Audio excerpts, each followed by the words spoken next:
अर्जी है तो और हमारी। बोलो उमा माता की।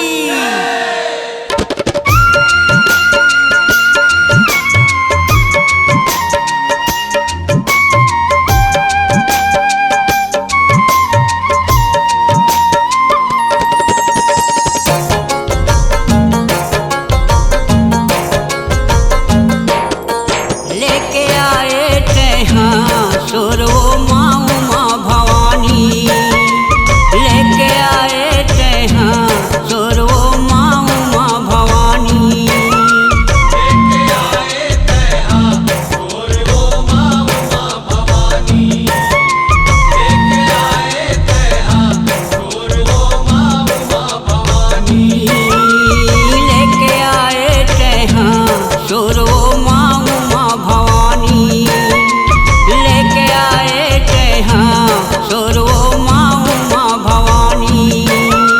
लेके आए तहाँ सुरो माँ उमा भवानी, लेके आए तहाँ सुरो माँ उमा भवानी।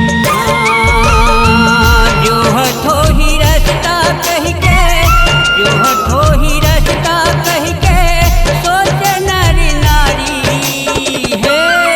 लेके आए तहाँ सुरो माँ उमा भवानी, लेके आए तहाँ सुरो माँ उमा भवानी।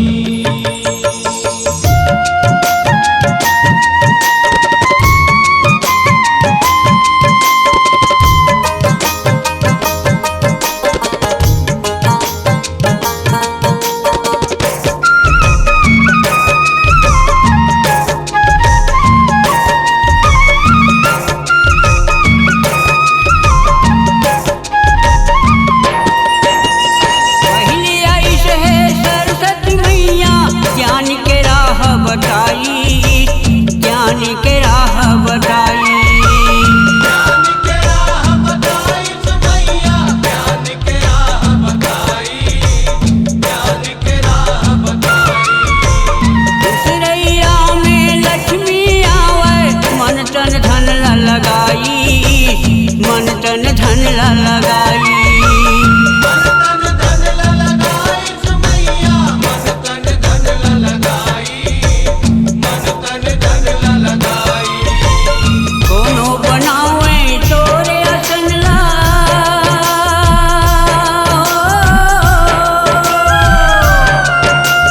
कोनो बनावे तोरे असन ला, कोनो हटोर निशानी है।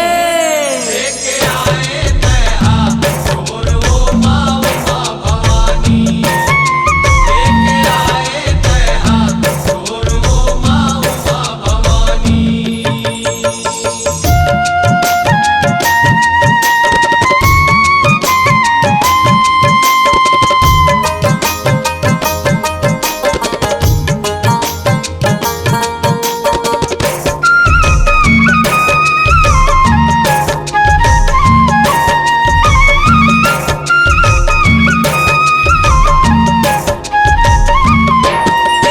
उसरैया में 33 कोटि देवता सब आई, देवता सब आई। देवता सब आई सुमैया, देवता सब आई, देवता सब आई। 12 महीना में दर्शन पाए, कह के माथ नवाई, कह के माथ नवाई।